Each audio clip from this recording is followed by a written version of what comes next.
All right, good morning. These are solutions to this first practice quiz that I've posted. So I'll just kind of run them down. I'll do maybe this first chunk and then maybe the second chunk and the third chunk. I guess we'll just see how long they take. First section is just finding derivatives. So just using some of our standard rules. This is, of course, the first one, the f of x, is just a nice standard polynomial. So we can just do some power rule moves here to get our derivative. So all we're going to do, right, bring this down, multiply by whatever's in front, and then the power is going to reduce by 1. So this is going to be 6 times 4, gets us to 24, x cubed. All of our pluses, minuses, they're going to stay put, right? 3 times 2, so that's a 6. X to the 3 minus 1 is x squared. 8x, right? We'll just be left with the 8. The x is going to go away because it's just x to the 1, and then the plus 3. The constant here on the end is going to go to 0. So that is our answer. That's that. All right, part A, good to go. Part B, g of x is the root of 4x squared minus sine of x. So the move here, right, is almost any time when you have a derivative or an antiderivative or an integral with a square root, you're going to want to rewrite it with a 1/2 power. And so let's just do that first, right? So before we can actually sort of take a derivative here or do anything with it, we want to do a quick rewrite. So we'd like to get everything written with exponents rather than have it in terms of roots and things, right? The roots actually don't help us a whole lot. And then once I rewrite it, it starts to maybe look a little bit more clear what the actual sort of solution technique is going to be. If I have this kind of quantity, 4x squared minus sine x, the whole thing is in parentheses raised to the 1/2. That maybe makes it a little bit more obvious that this is kind of a generic power rule. It's a chain rule, right? Where I've got my inner function is going to be this stuff here, right? That would kind of be, how do we normally think of this? F on the outside and g on the inside. So the outer function, right, outside is the square root is the 1/2 power. The inner is this 4x squared minus sine x. So to do my derivative, what I'm going to do is, right, so do the outer sort of derivative first, right? So that's going to mean a power rule based on the 1/2. So 1/2 comes down in front. I've got, kind of color code this a little bit, right? 4x squared minus sine of x on the inside. And then I'm just doing regular power rule, right? So this is 1/2 comes down, my new exponent, right? If I subtract 1. So that's going to leave me with a minus 1/2.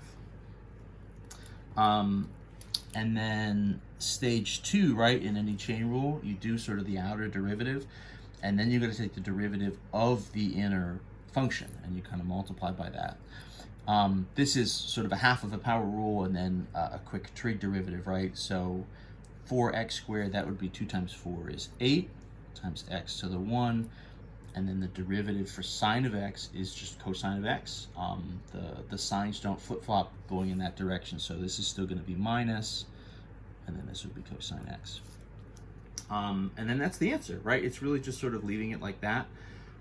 You could, in theory, right, take this and write it as a negative 1/2. This would be sort of a root of 4x squared minus sine x in the bottom, in the denominator. But you don't need to do that. I'm fine if you just leave it like that.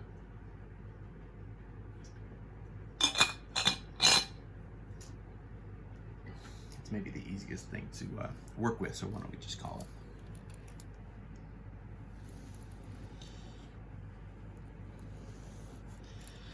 it. So that's really just a pretty standard chain rule, right? It's just set up with the root rather than having it, right? If this was sort of quantity here and then it was cubed or something, that would maybe be more obviously a chain rule, but same kind of basic idea.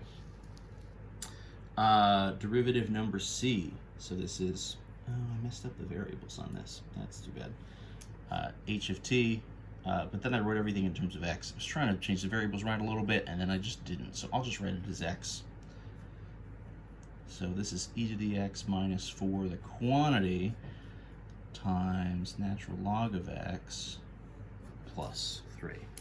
So whenever we're doing these derivatives, all of these derivatives, it's really about kind of finding what is the sort of form we're dealing with.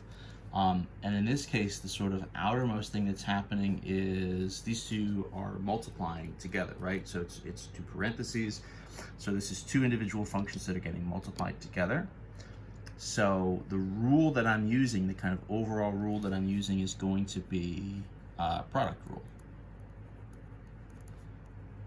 right? So my derivative should be kind of f prime g plus fg prime, right? So I'm going to have the derivative of this first chunk times the second plus the first chunk times the derivative of the second. That's going to be the basic idea. So h prime of x. So what's the derivative here of the first chunk? Well, the derivative of e to the x just is e to the x, right? And then the derivative of minus 4, there's no variable there, so that's actually going to be 0. Excuse me. So this is just going to be e to the x is the derivative of the first piece times the second piece with no changes, right? I'll color code this actually, so maybe we'll do the first one purple one, we'll do the second one green. So natural log x plus 3 plus, okay, so then we sort of flip the roles, and so now it's going to be the first chunk left alone, e to the x minus 4 times the derivative of the second chunk, the derivative of what we're kind of thinking of as the g. So the derivative for a natural log of x would be 1 over x, right? This is by itself, not a chain rule or anything necessarily. And then plus 3, right? The derivative of that constant is going to go to 0. So there are some similarities here, right? This is sort of, you know, half of it is an e, half of it is a natural log. But the basic idea is, right, that it's sort of two functions multiplied together. So you want to do a product rule as soon as you get that layout, right? As soon as you just sort of get your answer organized, so you know what the form is going to be and what you're going to expect. Then you're just sort of crunching through it, right? Just sort of one piece at a time. And again, we'll just kind of leave it like that. You know, you could try to multiply that out to look and see if it'll combine. I kind of don't think it's going to combine much more than that anyway. Excuse me. So that version of the answer is probably about as good as anything. Letter D, so the last of our derivatives. I messed up my lettering again. Did I screw it up? I should just stick with X's. The book is good about, you know, sometimes they do Y's and W's and T's and R's and S's and all sorts of different stuff. I think my brain is just wired to constantly do X's. So even if I try, I still end up doing X's here. So this is the longest one. So this is the natural log of the quantity, 4x squared plus 3x plus 1. So that's going to be a chain rule, right? Plus the secant of negative 6x plus 2. And that's also going to be a chain rule. So this is sort of two chain rules that are essentially just added together. So this one's maybe going to stretch out the most of all of our different answers. But the strategy is always going to be just sort of do it one chunk at a time, just one piece at a time. Try to just go slow to a certain extent. Don't feel like you need to do everything all at once. So derivative j prime.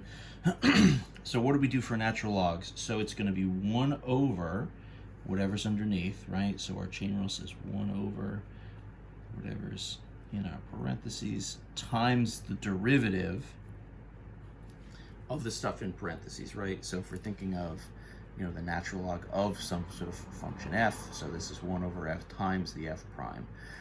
The inside here is just a polynomial, so this is going to be nice, just power rule stuff, right? 2 times 4, so that's 8x to the 1, right? 3x would just be sort of goes to 3, so plus 3. And that's the derivative of the first part. Between these two is just addition, right? So I'm not looking to do anything super wild. If I have terms that are just added together, you just do a derivative of the first plus the derivative of the second. So don't be intimidated that it looks like it's long and complicated, right? Chunk it up based on the addition subtraction, and you just do each of those pieces one at a time. The derivative for secant of x is like secant times tangent, right? So this is the secant of an actual sort of function, right? So this is kind of like our inner. So this is going to be a chain, and the way it's going to look is kind of strange. So what will happen, right? The derivative for secant is secant times tangent. So what's going to happen is you'll have secant of negative 6x plus 2 times the tangent of negative 6x plus 2, right? So your derivative of secant would kind of have this form. And then what you need to do is multiply by the derivative of the inner function, right? So of the negative 6x plus 2, you need to multiply by that derivative. Now that's going to be, right, just negative 6, right? Negative 6 times x, the derivative would be negative 6. 2 is going to go to 0. So it'll be that whole thing times negative 6. And that'll be our kind of final answer. These two things, of course, right, they're not related in any way. You could take the natural log piece and sort of just write it as one fraction with your right derivative up top and then your kind of original underneath. But the secant tangent section is not really going to look well. I tell you what, actually, this times negative 6 on the end, maybe we'll bring that in front. So minus 6 times secant of negative 6x plus 2 times tangent negative 6x plus 2. But that's not necessary. This is maybe just like a slightly cleaned up version. I legitimately can't think of what else you would do beyond just that. That's not really going to get any better, so we'll probably quit while we're ahead.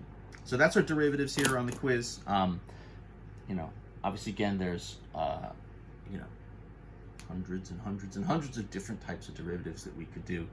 So those are just four. Any of the ones from the homework are sort of also fair game, any of those different forms. So always just be trying to sort of look for the patterns, see how everything connects, and go from there.